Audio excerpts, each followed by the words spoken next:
He called me on the phone and congratulated me. And come with me this week. Let's go prepare yourself for a golf trip. There were guys that elevated their game more. The term superstar. Palmer the King had created the first true golf superstar with that wild charm and fearless swagger. Jack Nicklaus, the Golden Bear, was busy rewriting the record books with his cold precision and laser focus. The tour was stacked with polished names, most straight out of what one writer joked was the yep and nope school of public relations. It was a world built on privilege, country clubs, and textbook perfect swings drilled since childhood. Then out of nowhere walked a man who didn't fit the mold, Lee Trevino. A short, scrappy firecracker with a wide stance and that quick, choppy swing that screamed rebellion. If you love these untold golf moments and behind-the-scenes rivalries, subscribe to Golf Swing for more stories, drama, and real talk from the wild side of the sport. He was an 8th grade dropout, a Marine, a straight-up hustler from Texas. Loud, bold, and fearless. Pretty mouthy for a so-called nobody. When Trevino won the 1968 U.S. Open, one writer said he'd injected more life into golf than anyone since Arnold Palmer. To the golf legends, there was truly no one like him. But what really went down the first time they faced Lee Trevino? How did this complete outsider not just survive, but earn the respect of golf's biggest kings? How did a man with a hustler's stance and street-born confidence break through walls that once seemed unbreakable? The truth hides in their stories. Raw personal memories of meeting the man who flipped golf on its head. And it all began with a fiery showdown in El Paso. Before he became a superstar on the PGA Tour, Lee Trevino was a local legend, tearing up the Texas gambling circuit in the mid-1960s. He worked at Horizon Country Club in El Paso as the pro shop attendant and cart man, earning just $30 a week, but pulling in way more from high-stakes money games every single day. This was his world, one built on nerve, grit, and pure hustle. While others were out there hitting practice rounds and chasing perfect swings, Trevino was grinding for cash he couldn't afford to lose. Meanwhile, Raymond Floyd was rising fast on the PGA Tour, one of the coldest, sharpest players around. Floyd had a rep for roaming town to town, hunting for the next big money game.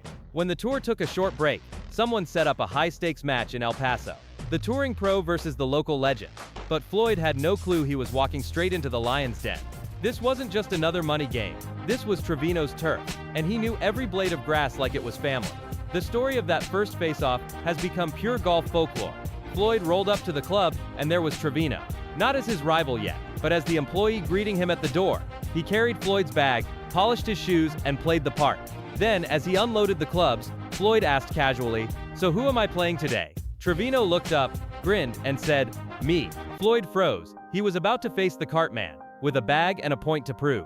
Man, the nerve it took must have shocked everyone. But Trevino held all the cards. This wasn't gonna be some quiet country club match. Nah, this was a full-blown heavyweight showdown with serious cash on the line. Trevino himself later painted the picture. And it's wild, he said it was the funniest sight ever when they teed off. Pickup trucks were bouncing down the fairways, packed with guys drinking beer and yelling as they watched the action unfold. This was the fire that forged Trevino. Pressure like no polite PGA gallery could ever give. This was raw, loud, and alive. The kind of chaos that separated hustlers from heroes, with money, pride, and reputation all riding on every single swing. It was an environment that steeled him for everything that came his way later on. Every single dollar mattered. Every shot carried weight far beyond a shiny trophy or fancy title. For 2 straight days, Trevino, armed with his home course advantage and street-smart shot-making, outplayed the touring pro with ease and swagger. After that second-day loss, Floyd couldn't take it. He wanted a rematch, an emergency 9 holes to save face. But this was the moment that showed Trevino's cold psychological edge and fearless confidence. He said, "Mr. Floyd, I can't. I gotta put the carts up." Floyd fired back, "I'm playing the cart man too." But Trevino stayed cool, holding all the power and pride. He was just the cart man with nothing to lose, while Floyd, the polished pro, was the one walking away humiliated and exposed in front of everyone. On the 3rd day, Floyd, a fierce competitor to the core, refused to fold and decided to triple the bet. This time, he barely edged Trevino by a single shot, sinking a clutch 20-foot eagle putt on the 18th hole, while Trevino's 15-footer heartbreakingly rimmed out. Floyd scooped his ball from the cup, proud he'd finally won the battle. But deep down, he knew he'd lost the war. With a smirk, he said, "Adios, I've got easier games than this on the tour." That kind of confidence coming from a cart man was almost unbelievable, wild even. But which moment hits harder? Trevino's bold hustle or Floyd's salty reaction? Drop your thoughts in the comments below. And if you love these wild old-school golf stories, smash that subscribe button so you never miss the next one. The encounter left a permanent mark when Trevino's legend truly began to rise. When Trevino finally showed up as a tour-sanctioned pro, the whispers had already started spreading fast. Raymond Floyd had made sure everyone knew his name. The locker room buzzed with the same warning Floyd had given. There's a little Mexican guy down in El Paso, and y'all better make room for him. Floyd understood something the others hadn't caught on to yet. This wasn't some random hustler getting lucky. This was a real-deal player built to stand among the best in the world. If that legendary Floyd match was Trevino's underground origin story, then the 1968 US Open became his explosive public arrival. He wasn't an unknown anymore, not even close. After finishing 5th the year before, Trevino came back swinging, winning his first major and lighting up the crowd as that fiery, fast-talking showman who cracked jokes about money, fame, and switching up his identity just for fun. He was pure entertainment and raw excellence wrapped into one unstoppable package. The first real encounter between golf's reigning icon and its bold new star happened in the most perfect spot imaginable, the scorer's tent. Right after Trevino locked in his national championship win, Arnold Palmer, the king himself, was nearby. Palmer hadn't been in contention that week, barely scraping past the cut, yet his presence still commanded every camera in the room. TV producers even wanted him in the final broadcast group. That's how big his aura was. Palmer wasn't just a golfer, he was the living gatekeeper of golf stardom. Trevino later recalled that moment vividly. As he sat signing his scorecard, Palmer leaned over, shook his hand firmly, and said with quiet respect, "Nice golf, young man." That simple line marked a powerful passing of the torch. That handshake wasn't just polite, it was symbolic. In that one moment, the old guard met the new fire that was about to change everything.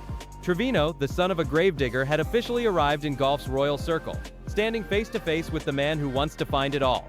The cameras might have captured a brief gesture, but behind it was a quiet revolution taking shape. For years, golf had been polished, predictable, and proper, but now it had a wild card who played by his own rules.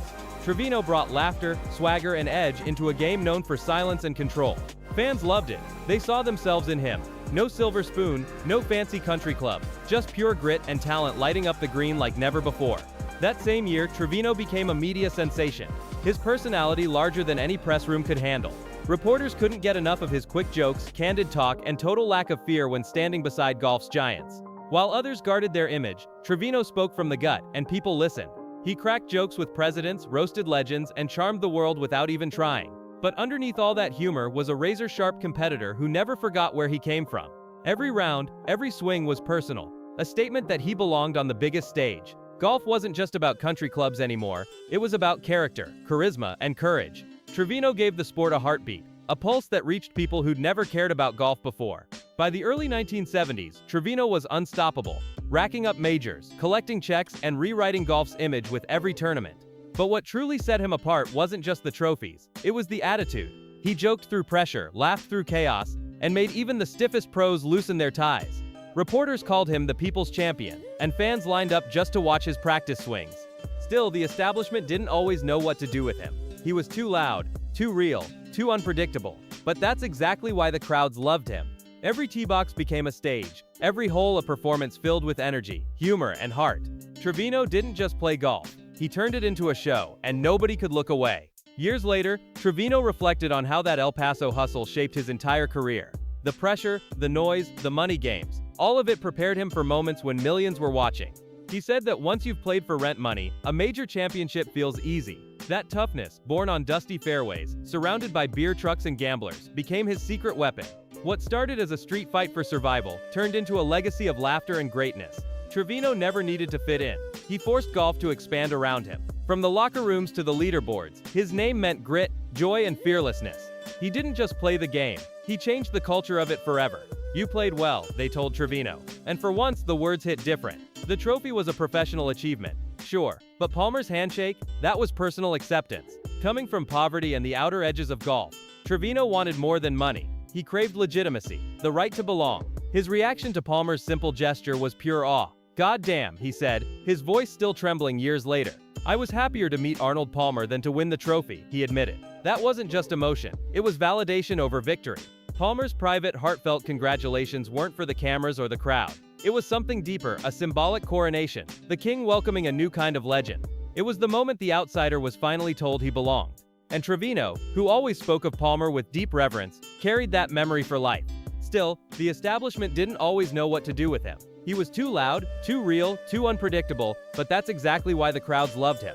Every tee box became a stage, every hole a performance filled with energy, humor, and heart. Trevino didn't just play golf, he turned it into a show, and nobody could look away. Years later, Trevino reflected on how that El Paso hustle shaped his entire career. The pressure, the noise, the money games. All of it prepared him for moments when millions were watching. He said that once you've played for rent money, a major championship feels easy. That toughness, born on dusty fairways surrounded by beer trucks and gamblers, became his secret weapon. What started as a street fight for survival turned into a legacy of laughter and greatness. Trevino never needed to fit in. He forced golf to expand around him. From the locker rooms to the leaderboards, his name meant grit, joy, and fearlessness. He didn't just play the game, he changed the culture of it forever. You played well, they told Trevino, and for once, the words hit different. The trophy was a professional achievement. Sure, but Palmer's handshake? That was personal acceptance. Coming from poverty and the outer edges of golf, Trevino wanted more than money. He craved legitimacy, the right to belong. His reaction to Palmer's simple gesture was pure awe. "God damn," he said, his voice still trembling years later. "I was happier to meet Arnold Palmer than to win the trophy," he admitted. That wasn't just emotion, it was validation over victory. Palmer's private, heartfelt congratulations weren't for the cameras or the crowd. It was something deeper, a symbolic coronation, the king welcoming a new kind of legend. It was the moment the outsider was finally told he belonged. And Trevino, who always spoke of Palmer with deep reverence, carried that memory for life. He said years later that he didn't know a single person who met Arnold Palmer and didn't remember the exact moment it happened. Palmer just had that power. His grace, class, and easy charm lifted everyone around him like magic. But if Palmer was golf's heart, then Jack Nicklaus was its iron will. And his connection with Lee Trevino turned out to be one of the most layered stories in sports history. Their relationship unfolded in 3 dramatic acts, from admiration to rivalry to one of golf's deepest mutual respects. Trevino's first true encounter with Nicklaus wasn't a match. It was a moment of quiet awe. He had just qualified for the 1967 US Open at Baltusrol, still an unknown trying to find his place. "The first time I ever saw Jack," Trevino recalled, "was early in the week. I looked down from the clubhouse and saw his silhouette on the practice green. That was Jack." Trevino finished 5th in that same tournament, the one Nicklaus won, earning himself $6,000 in prize money that locked in his tour privileges for the rest of the season and officially kickstarted his rise. By 1971, Trevino wasn't just watching from the clubhouse anymore, he was a major champion and Jack Nicklaus's fiercest rival on the planet. Their first truly legendary face-off happened at Marion. Nicklaus, famous for his icy focus and no-nonsense game face, approached Trevino before a crucial round to set the tone. "Lee," he said calmly, "I don't feel like talking much today." But Trevino wasn't one to ever bow down or be intimidated. Not by anyone. With that trademark grin, he flipped the whole power dynamic in a single breath with his now iconic comeback that left even Jack caught off guard. "That's okay," Trevino fired back with a grin. "You don't have to talk, you just have to listen." The crowd loved it. That fiery moment set the tone for what became one of golf's most unforgettable showdowns, an 18-hole playoff for the US Open title. The tension on that first tee was electric, every breath heavy with pressure. Then came Trevino's classic twist. Remembering his daughter had left a toy rubber snake in his golf bag, he pulled it out and tossed it playfully toward Nicklaus. Instantly, the media ran wild. Time magazine even wrote that the prank sent the legend scrambling like a frightened 5th grader. The image fit perfectly with Trevino's hustler reputation. The street-smart Mexican outwitting golf's clean-cut golden boy. But the truth, deeper and more human, revealed something greater. A bond of mutual respect built beneath all the jokes and rivalry. Behind the laughter and the headlines, Nicklaus and Trevino shared a connection that went far beyond competition. They both came from completely different worlds. Jack, the polished Midwestern prodigy, groomed for greatness, and Lee, the scrappy hustler from El Paso, who fought for every inch of success. Yet somehow, their contrasts created balance. Each pushed the other to new levels, both mentally and emotionally. Nicklaus later admitted that Trevino got in his head, not through tricks, but through energy. "He made me play better," Jack said years later. "You couldn't face him and not bring your best." Their rivalry was electric. A clash of styles, personalities, and worlds colliding under the same sun. But instead of tearing them apart, it built a bond that defined an entire generation of golf. By the mid-1970s, every time Trevino and Nicklaus met on a leaderboard, fans knew they were in for a show. Their duels weren't just about golf. They were about fire versus ice, instinct versus calculation. Trevino's talk, swagger, and rhythm against Nicklaus's silence, focus, and raw precision. It was magic in motion. When Trevino won the 1971 US Open, the 1972 British Open, and other key battles, it wasn't just victories, it was statements. He proved that a man from nowhere could shake up the system and still stand tall among legends. Nicklaus respected that deeply. "Lee earned everything," he once said. "No one ever gave him a thing." Together, they built one of golf's greatest rivalries. Fierce, emotional, and unforgettable. Years later, when the crowds faded and the cameras dimmed, their friendship stood strong. Built on shared respect, battles fought, and memories that outlived the trophies. Trevino often said that rivalry made him better, sharper, more alive. And Nicklaus, he never stopped praising Lee's spirit, saying, "You can't write golf history without him in it." The story of Trevino isn't just about winning majors, it's about breaking walls, earning respect, and proving that greatness doesn't come from privilege, it comes from heart. From El Paso hustler to golf legend, his journey lit a fire that still burns in every underdog who dreams big. The media got it wrong. The whole story was twisted into myth. Everyone talked about Trevino's gamesmanship, but Nicklaus later cleared the air, saying, "It wasn't that way at all. I saw him take it out of his bag and asked him to throw it over to me. That one small detail changes everything." It wasn't an attack, it was a moment of pure camaraderie between two fierce competitors who already respected each other deeply. Their bond was solid enough to share a laugh right there on the first tee of a US Open playoff, with everything on the line. Nicklaus burst out laughing, and Trevino finally relaxed, nerves gone. Then he went out and dropped a sizzling 68 to win by 3 strokes. His humor wasn't just jokes, it was his weapon, his armor, his rhythm under pressure. He didn't try to beat Nicklaus with silence, he made Jack play his game. And that win at Marion, Trevino said it was the first time he truly felt he belonged on tour, standing as an equal among legends. Their rivalry soon transformed into something deeper, a bond built on unshakable mutual respect. Nicklaus famously admitted that Trevino was the hardest player I ever had to beat, a compliment that meant everything coming from the Golden Bear himself. Trevino proudly called it the feather in my hat, knowing full well that respect from Nicklaus was as good as any trophy. But Trevino's connection with Seve Ballesteros was different. Not rivalry, but shared admiration between two of golf's purest shot-making artists. Their creativity connected them instantly. That first meeting was unforgettable. Trevino became almost a prophet, boldly announcing Seve's greatness before the world even knew his name. It was 1976, and a 19-year-old Ballesteros had just exploded onto the scene, leading the Open for 3 straight rounds before finishing tied for second with Jack Nicklaus. In the press tent, one journalist captured the moment, and Trevino's words became legend. If you enjoyed this deep dive into his wild journey, make sure to hit that like button. Share this story with another golf fan and subscribe to Golf Swing for more legendary stories that changed the game. Drop a comment below. What's your favorite Trevino moment? Thanks for watching, and I'll see you in the next one.